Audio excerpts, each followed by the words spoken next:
C'était le genre de pluie qui alourdissait le monde entier, implacable, trempant les manteaux et le silence. Au bout d'une ruelle étroite de Briar Creek, en Caroline du Nord, une jeune femme gisait immobile sous la lueur vacillante d'un lampadaire cassé. Elle s'appelait Clara Monroe. Son cou était tordu de manière anormale, ses mains crispées, son mascara coulait en traînées figées sur ses joues pâles. Le rapport officiel arriva rapidement. Suicide. Le détective Carl Redford ne s'attarda pas. Il remonta la fermeture éclair de son manteau, classa l'affaire et s'éloigna comme s'il avait déjà vu cela auparavant. Mais quelqu'un d'autre observait la scène. Un homme se tenait juste derrière le ruban jaune, seul sous la tempête. Il s'appelait Elliot Warren, un bibliothécaire discret, sans badge, sans autorité, et qui n'avait rien à faire là. Pourtant, tandis qu'il fixait le corps de Clara, quelque chose le taraudait. L'angle de ses pieds, l'absence de traces de traînée, une légère tache rouge sous son ongle. Rien de tout cela n'avait de sens, et comme personne d'autre ne posait de questions, il prit une décision. Si personne ne trouvait le meurtrier de Clara, il le trouverait, même si cela signifiait prétendre être quelqu'un d'autre. Avant que nous ne découvrions la vérité qu'ils ont tenté d'enterrer, abonnez-vous et activez les notifications. Ce n'est pas une simple histoire criminelle. C'est une histoire qu'ils ont toujours voulu taire. Rejoignez une communauté qui exige des réponses, défie le silence et ne détourne jamais le regard. Ne manquez pas la suite, cela pourrait tout changer. Elliot Warren n'était pas le genre d'homme qui attirait l'attention. À 39 ans, il vivait dans un modeste appartement d'une chambre au-dessus d'une quincaillerie et passait ses journées à travailler à la bibliothèque publique de Briar Creek. Sa routine était aussi prévisible que le tic-tac d'une horloge murale. Il ouvrait la bibliothèque à 9 heures, rangeait les livres rendus à 10 heures et mangeait le même sandwich à la dinde à midi. Il parlait peu, gardait la tête baissée et trouvait ses relations les plus proches dans les pages des romans policiers. Mais derrière son apparence tranquille se cachait un esprit qui ne s'arrêtait presque jamais de tourner. Elliot avait autrefois rêvé de devenir détective de police. Il avait étudié la psychologie criminelle à l'université, était obsédé par les documentaires sur la médecine légale et avait même postulé 2 fois à l'académie. Mais son anxiété chronique et un échec à l'examen physique lui avaient fermé cette porte. Il s'était donc entouré d'histoires de justice, de mondes fictifs, où la vérité finissait toujours par éclater et où le héros résolvait toujours l'énigme à temps. Dans la vie réelle, cependant, Elliot se sentait invisible. La ville le connaissait à peine. Il n'était pas marié, n'avait pas d'enfant et n'avait pas parlé à sa sœur, dont il était séparé depuis 5 ans. Son seul contact humain régulier était la vieille dame qui tenait le stand de café en face de chez lui et qui l'appelait « mon chéri » sans jamais lui demander son nom. Mais quelque chose dans la mort de Clara Monroe a bouleversé son petit monde tranquille. Il l'avait déjà vu auparavant. Clara faisait du bénévolat à la bibliothèque le week-end où elle aidait à l'heure du conte pour les enfants. Elle était dynamique, attentionnée et lui posait toujours des questions sur les romans policiers qu'il empilait près de l'entrée. Elle ne semblait pas être quelqu'un qui était prêt à abandonner, et plus il y pensait, plus cette nuit-là se rejouait dans sa tête comme un puzzle à résoudre. Pourquoi la police avait-elle classé l'affaire si rapidement ? Pourquoi n'avait-on fait aucune mention du message vocal que Clara avait laissé à sa mère 2 heures seulement avant sa mort? Et pourquoi Elliot avait-il remarqué une tache de sang qui ne figurait dans aucun des rapports officiels? Il ne le savait pas encore, mais Elliot était déjà en train de franchir une ligne. Un homme habitué au silence qui se mettait désormais à la poursuite d'un cri que lui seul pouvait entendre. Et juste sous la surface de sa routine tranquille, quelque chose de dangereux commençait à bouger. Le lendemain matin, Elliot était assis à son bureau dans la bibliothèque, faisant semblant de cataloguer les nouveaux arrivages, tandis que son esprit était envahi par les images de la nuit précédente. Il ne pouvait s'empêcher de penser à Clara. Pas seulement à son corps sans vie, mais aussi à la subtile anomalie de la scène. La position mise en scène de ses bras, la trace de sang sous son ongle, l'absence de traces de traînée sur le trottoir trempé. Quelque chose le hantait d'une manière que même ses romans policiers préférés n'avaient jamais réussi à faire. Il ne voulait pas croire qu'il s'agissait d'un meurtre. Il en avait besoin. Car si c'était le cas, alors une vérité était cachée sous la surface. Et pour la première fois depuis des années, Elliot se sentait vivant. Il commença modestement. Cet après-midi-là, il se rendit au poste de police en se faisant passer pour un citoyen inquiet, une voix parmi d'autres dans une ville qui avait déjà tourné la page. Il demanda une copie du rapport d'incident. La femme à l'accueil, ennuyée et à moitié à l'écoute, lui répondit que ce document n'était pas accessible au public. « C'est un suicide. L'affaire est classée », dit-elle avant de passer à autre chose. Mais Elliot ne passa pas à autre chose. Il fouilla dans les archives de la bibliothèque à la recherche de vieux articles de journaux.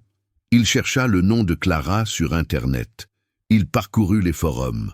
Rien n'expliquait pourquoi une personne comme elle, brillante et pleine de vie, avait mis fin à ses jours.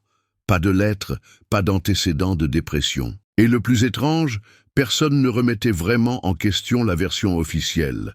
C'était comme si la ville avait été formée à ne pas poser de questions. Elliot commença à tenir un carnet. Il griffonna des dates, des lieux, des noms. Il retrouva une amie de Clara, une barista nommée Ali, qui lui dit que Clara était à bout la semaine précédant sa mort. Elle disait que quelque chose allait bientôt exploser, murmura Ali, jetant un coup d'œil vers la fenêtre. Mais je pensais qu'elle parlait de son travail ou de politique. Pas de ça. Plus Elliot creusait, plus les choses s'embrouillaient. Clara était impliquée dans une initiative environnementale locale visant à empêcher un projet de construction financé par Monroe Development, l'entreprise de sa propre famille. Et le responsable? Jason Monroe, son frère aîné. Jason avait prononcé un discours émouvant lors de la veillée funèbre de Clara, les larmes aux yeux et tremblant. Mais Elliot l'avait vu dehors le même soir, en train de rire avec deux hommes vêtus de vestes sombres. Il se souvenait exactement de l'angle du sourire narquois de Jason. Cela ne lui semblait pas normal. Pourtant, Elliot savait à quoi cela ressemblait. Un bibliothécaire solitaire jouant au détective, un homme sans autorité, sans badge, sans raison de croire qu'il avait vu quelque chose qui avait échappé aux professionnels. Il commença à remarquer que des gens l'observaient à la bibliothèque. Un SUV blanc stationnait devant son appartement à plusieurs reprises. Des appels téléphoniques étaient coupés dès qu'il répondait. Mais sa peur fut rapidement éclipsée par sa détermination. Elliot commença à emporter un magnétophone, comme les détectives de ses romans préférés. Il acheta un trench coat d'occasion dans une friperie du centre-ville. Il imprima un faux badge, juste assez grand pour le montrer si quelqu'un lui posait des questions. Il ne se faisait pas passer pour un flic, se disait-il. Il menait simplement une enquête, parce que personne d'autre ne le ferait. Tard dans la nuit, il s'introduisit dans la ruelle où Clara était morte. Le ruban jaune avait disparu depuis longtemps. Mais en examinant le mur derrière l'endroit où son corps avait été retrouvé, il remarqua quelque chose d'étrange. Une empreinte de botte éraflée sur un tuyau à 2 pieds du sol. Trop haut pour Clara, qui mesurait à peine plus d'1,50 m. Et elle était récente. La pluie n'avait pas effacé la trace. Quelqu'un était monté ou descendu. Clara essayait-elle d'échapper à quelqu'un? Ou quelqu'un la surveillait-il? Il prit des photos avec son téléphone à clapet, les ajouta à son dossier d'indices et rentra chez lui, le cœur battant à tout rompre. Son estomac était noué par un mélange de peur et de détermination. Il ne savait pas trop ce qu'il était en train de devenir. Un enquêteur, un obsessionnel, ou simplement un homme désespéré à la recherche d'un but. Mais quelque chose lui disait que cette affaire était plus importante qu'il ne pouvait l'imaginer. Puis vint l'enveloppe. Pas de nom. Pas d'adresse de retour, glissée sous la porte de son appartement pendant la nuit. À l'intérieur, il y avait une seule photo.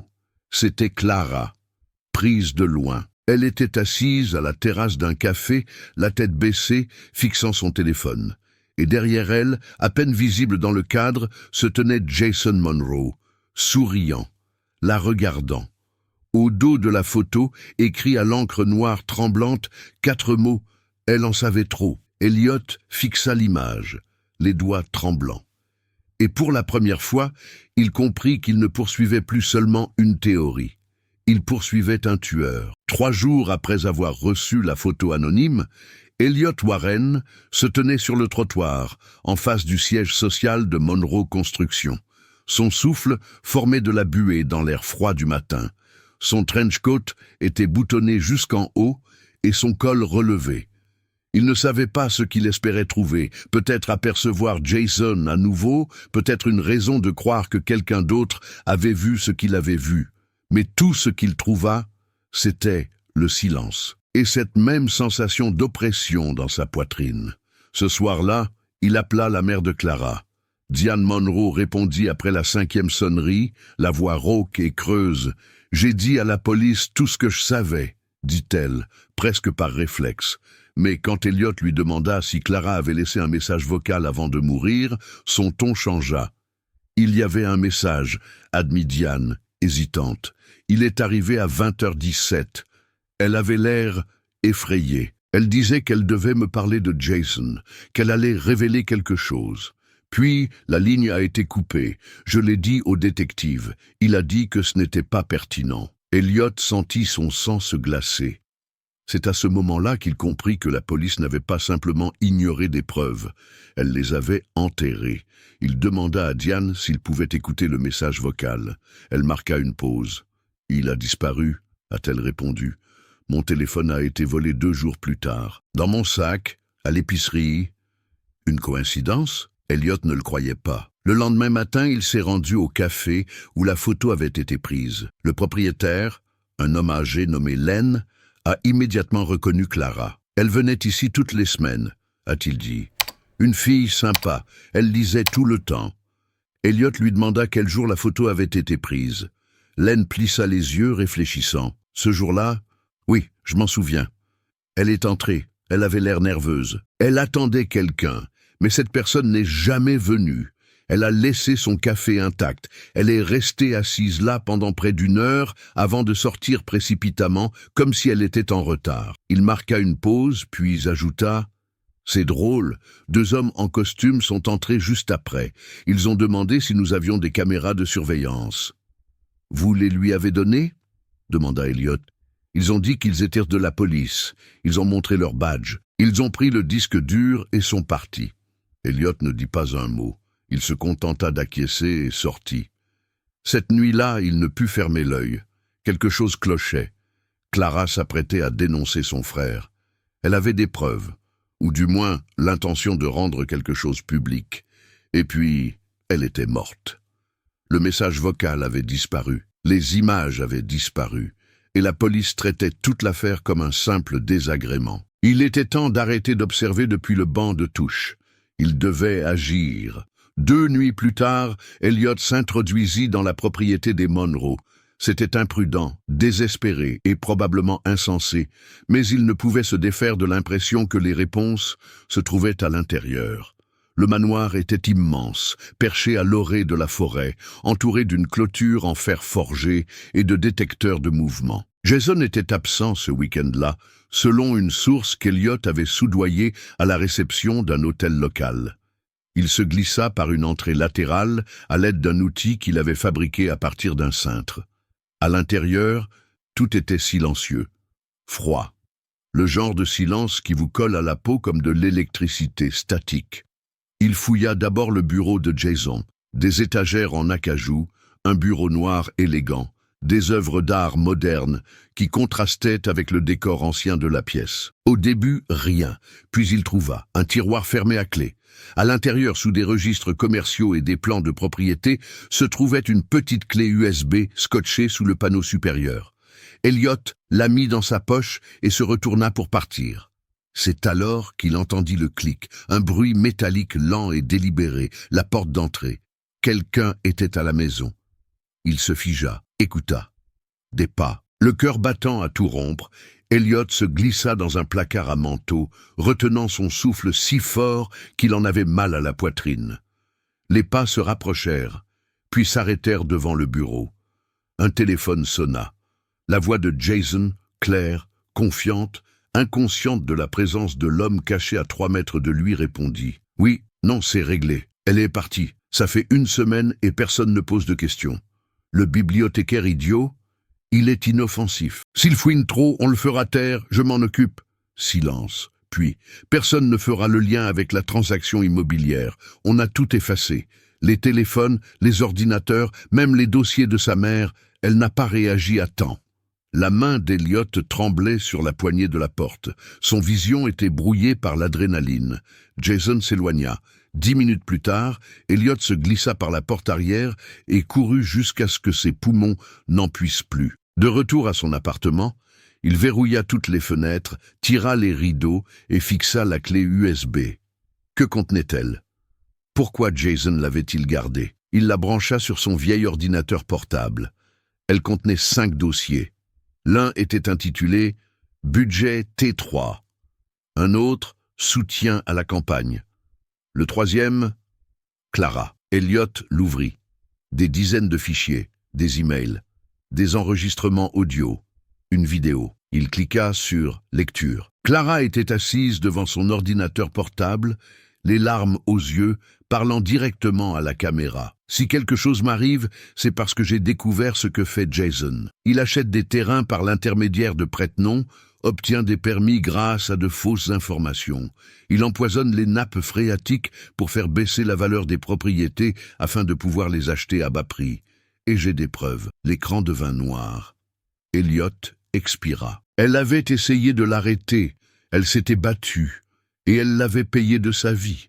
Mais maintenant, lui aussi allait le payer, car ce n'était pas seulement une affaire de dissimulation, c'était un complot, et Elliot Warren venait de devenir le seul homme capable de tout faire éclater au grand jour. Elliot ne dormit pas de la nuit. Il regarda la vidéo de Clara en boucle, revivant chaque détail, à l'affût du moindre élément qui aurait pu lui échapper. Sa voix se brisait toujours au même endroit. Si quelque chose m'arrive, ce n'était pas un appel à l'aide, c'était une prédiction. Au matin, Elliot avait copié les fichiers sur 2 clés USB différentes et en avait envoyé une anonymement à une journaliste locale, Maggie Torres. Elle était connue à Briar Creek pour repousser les limites et publier des articles qui mettaient le bureau du maire mal à l'aise. Si quelqu'un pouvait prendre cela au sérieux, c'était bien elle. Il avait joint une note. Si je disparais, enquête sur Monroe Development. Commence par le dossier Clara Monroe. Puis il avait commencé à dresser une liste. Les personnes que Clara avait mentionnées dans ses emails. Des entrepreneurs, des inspecteurs, des avocats. Il ne poursuivait plus seulement un meurtrier. Il poursuivait une machine. Sa première étape fut le bureau des archives du comté. Il se fit passer pour un chercheur indépendant, utilisant un faux badge imprimé sur Internet. Un jeune employé le laissa consulter les dossiers publics sur le zonage sans poser trop de questions. Ce qu'Elliot découvrit était troublant. Des permis avaient été accordés à Monroe Development pour des projets sur des terrains précédemment signalés comme contaminés. Des terrains que Clara avait tenté de protéger. Il photographia tout. Un nom revenait sans cesse. Tom Griffin, un inspecteur du comté à la retraite, qui avait approuvé plusieurs des projets les plus controversés de Jason. Elliot le retrouva dans une ville voisine et lui rendit visite. Griffin vivait seul dans une maison délabrée qui sentait la cigarette et le désespoir.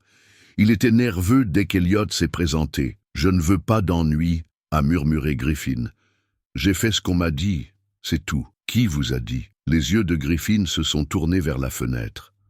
Jason, ces hommes. Ils m'ont proposé de l'argent, bien sûr. Mais quand j'ai refusé, mes freins ont lâché 2 jours plus tard. C'était un avertissement. Après ça, j'ai signé tout ce qu'ils m'ont mis sous le nez.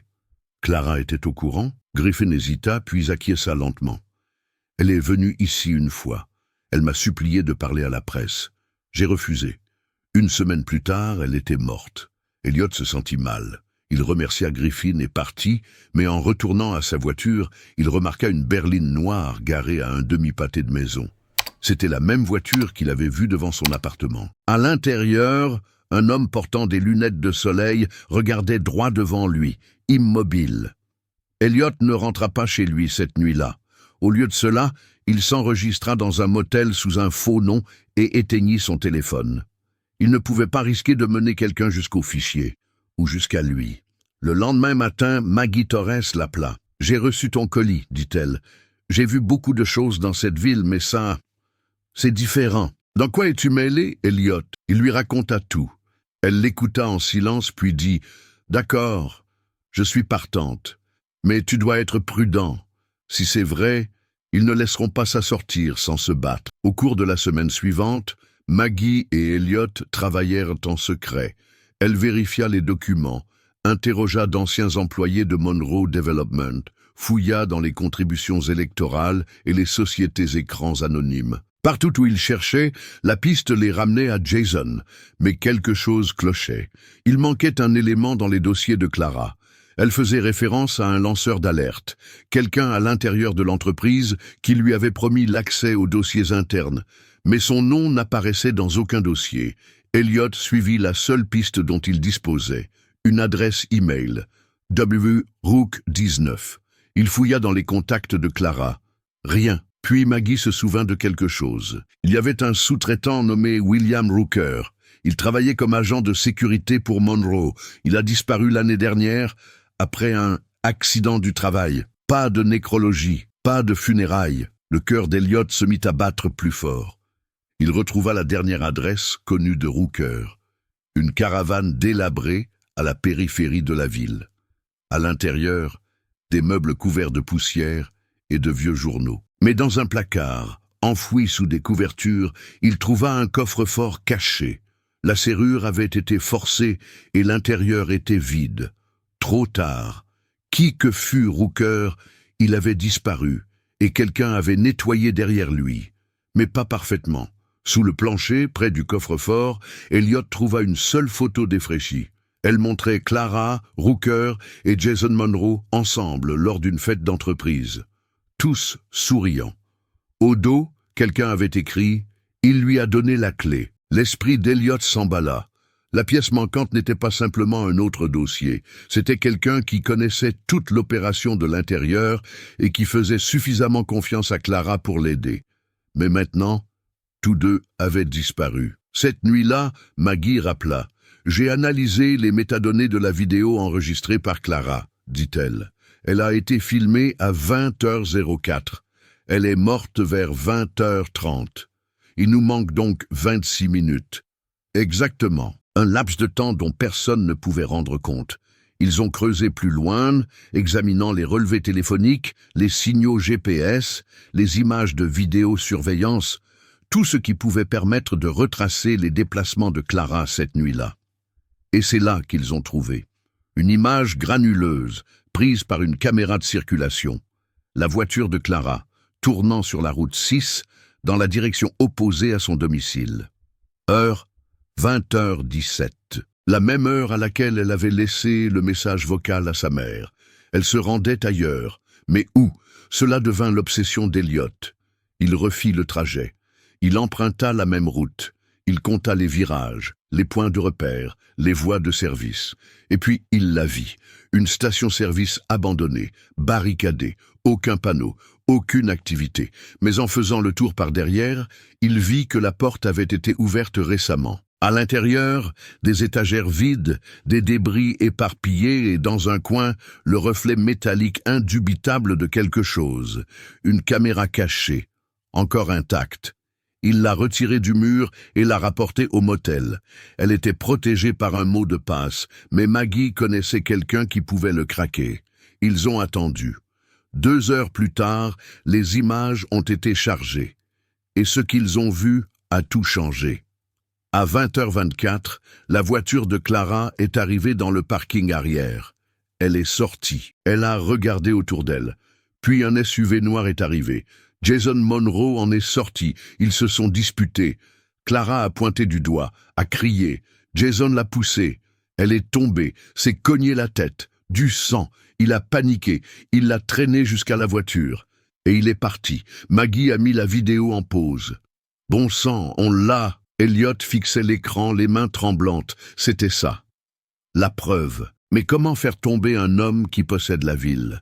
Si une partie de cette histoire vous a fait réfléchir, ne serait-ce qu'une seconde, laissez un « j'aime » et partagez vos impressions ci-dessous.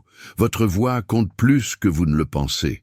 Des histoires comme celle de Clara méritent d'être entendues, mémorisées et remises en question. Peut-être que votre commentaire sera celui qui permettra à la vérité de rester vivante. Maggie fixait la vidéo en pause, la mâchoire serrée. Elliot était assis à côté d'elle dans la chambre sombre du motel, la seule source de lumière provenant de l'écran de l'ordinateur portable.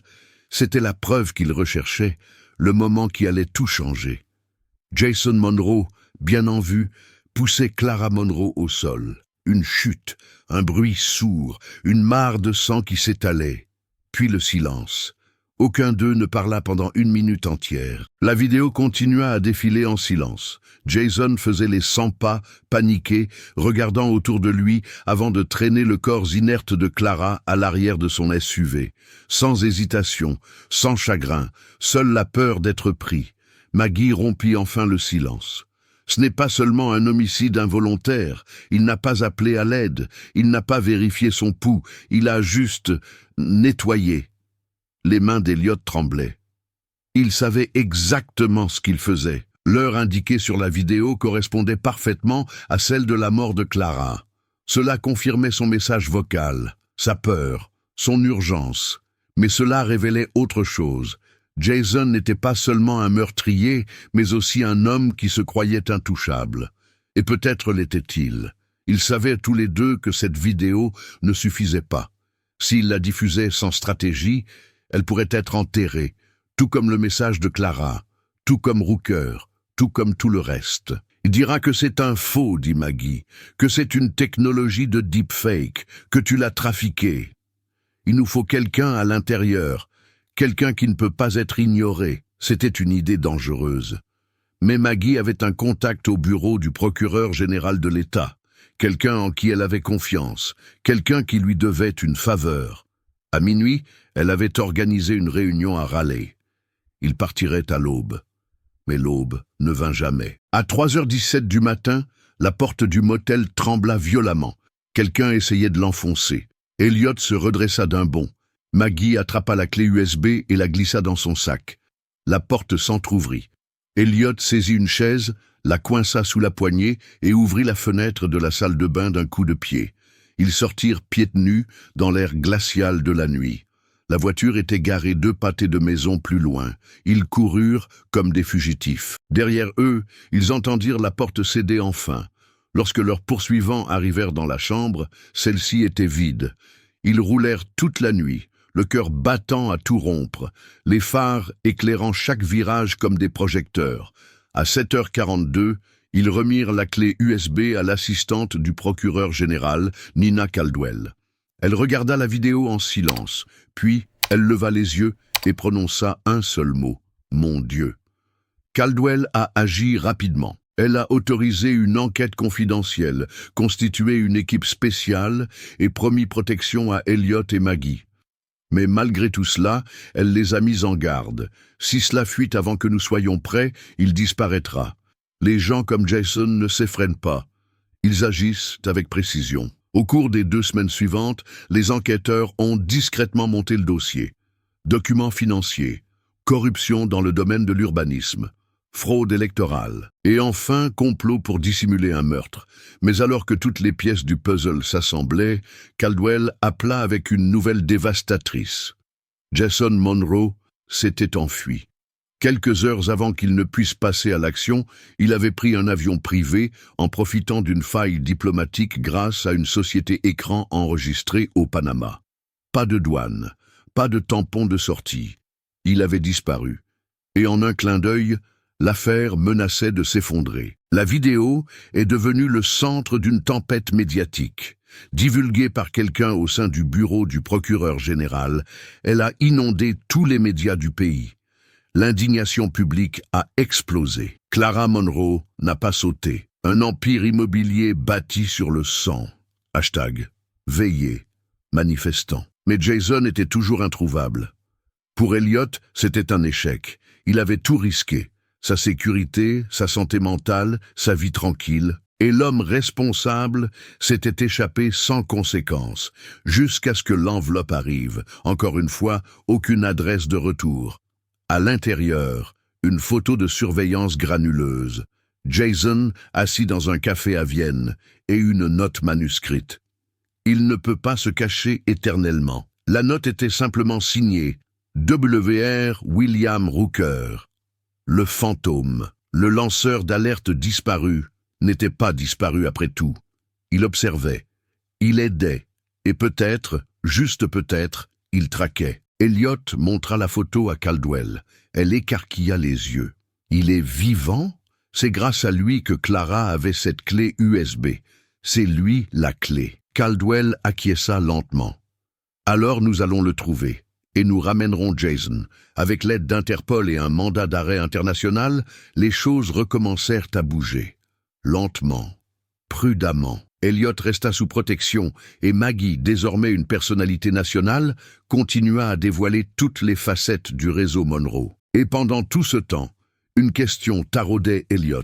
Pourquoi Rooker était-il sorti de sa cachette maintenant? La réponse arriva dans une deuxième enveloppe. À l'intérieur, un enregistrement vocal. Rooker, fatigué et déterminé, parlait dans ce qui semblait être un téléphone d'hôtel. « J'ai tout donné à Clara, je lui faisais confiance, et elle est morte parce que j'ai attendu trop longtemps.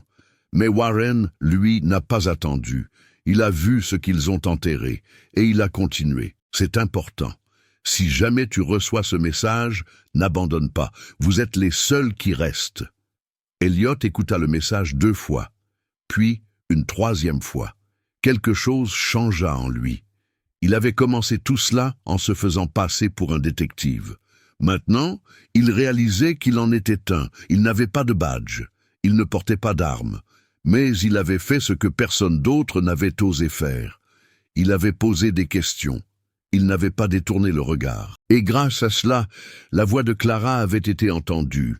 Assez fort pour secouer tout un pays. La dernière nouvelle est arrivée un jeudi matin pluvieux.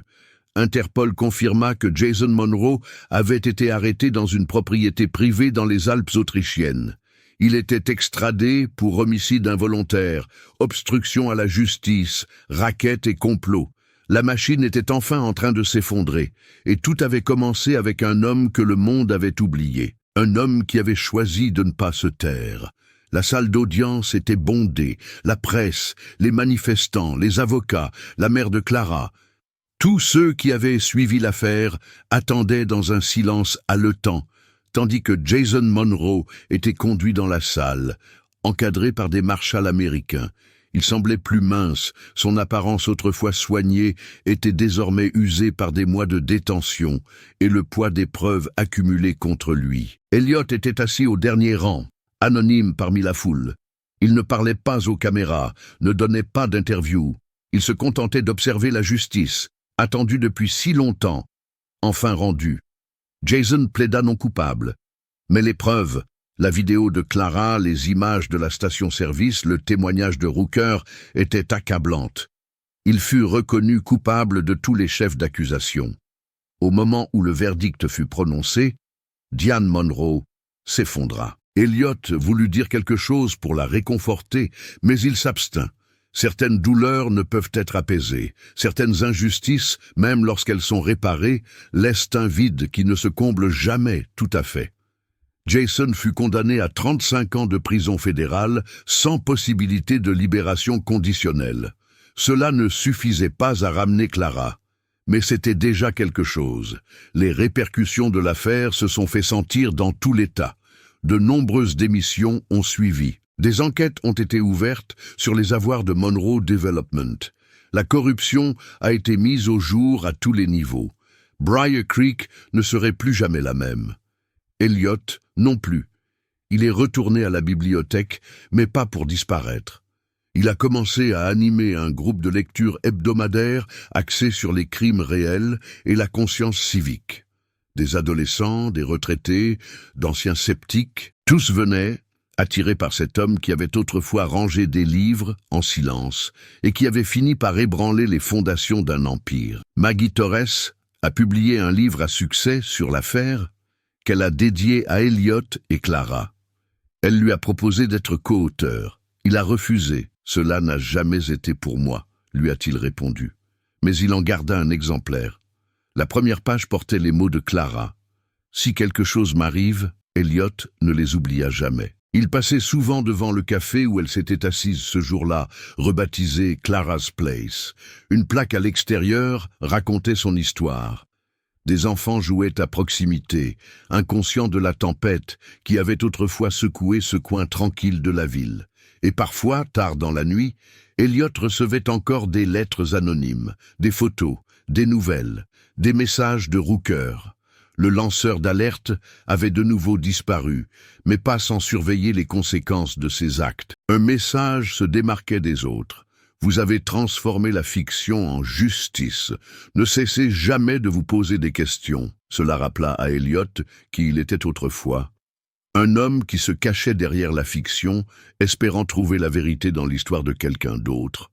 Maintenant, il savait mieux. La vérité n'est pas toujours facile à trouver. Elle ne porte pas toujours un badge. Et parfois, c'est aux gens ordinaires, aux bibliothécaires, aux journalistes, aux lanceurs d'alerte oubliés, qu'il revient de poser les questions que personne d'autre n'ose poser. Clara Monroe était partie. Mais sa voix, son combat, sa vérité, tout cela continuait de vivre. Et Elliot Warren, autrefois invisible, était devenu plus puissant qu'il n'aurait jamais pu l'imaginer. Il était devenu visible. Qu'auriez-vous fait à la place d'Elliot? Auriez-vous tourné le dos après avoir vu la police classer la mort de Clara comme un suicide? Auriez-vous convaincu votre conscience que cela ne vous regardait pas? Ou auriez-vous suivi la vérité? Où qu'elle mène? Elliot Warren n'était ni policier ni avocat. Personne ne s'attendait à ce qu'il devienne un héros.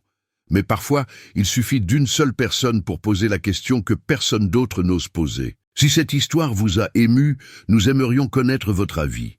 Pensez-vous que Jason aurait été arrêté si Elliot n'était pas intervenu? La justice a-t-elle vraiment été rendue? Partagez vos théories dans les commentaires. Partagez cette vidéo avec quelqu'un qui croit qu'une seule voix peut faire la différence. Et si vous voulez découvrir d'autres histoires vraies comme celle-ci, des histoires de courage, de vérité, de gens ordinaires qui accomplissent l'impossible, abonnez-vous à la chaîne et activez les notifications. Car la prochaine histoire que nous raconterons pourrait bien changer votre vision du monde. Et n'oubliez pas, la vérité ne reste pas cachée éternellement, mais parfois il faut quelqu'un d'assez courageux pour la rechercher.